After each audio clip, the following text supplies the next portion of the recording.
আচ্ছা, রহমত, আমরা তো অলরেডি আউট আসলে। নেক্সট দুইটা যে ম্যাচ আছে আর কি, সিঙ্গাপুর আর ইন্ডিয়ার সাথে আর সিঙ্গাপুরের সাথে লাস্ট মার্চের যে ম্যাচ, তো ডেড রাবার। এখানে ভালো করলেও কিছু আসে যায় না, খারাপ করলেও আসে যায় না।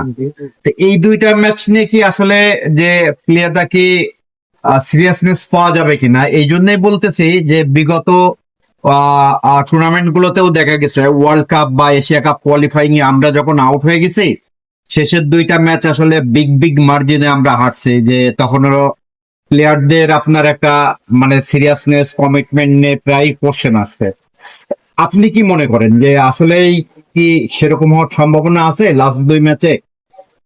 তা আমি আসলে সিরিয়াসনেস এবং কমিটমেন্ট এটা নিয়ে আসলে আমি দ্বিমত পোষণ করতে, যে কোনো প্লেয়ারই আসলে তার কমিটমেন্টের জায়গা থেকে পিছুপা হয় না এবং খেলার জায়গাতে কখনো স্যাক্রিফাইস করে। ডেফিনেটলি প্রত্যেকটা প্লেয়ারই তার বেস্ট লেভেলটা দেওয়ার চেষ্টা করে মাঠে। এবং যেহেতু আমাদের সুযোগ নাই, বাট আমাদের অপরচুনিটি আছে দুইটা ম্যাচ ফলো করার, ডেফিনেটলি সবাই ফলো করার চেষ্টা করবে।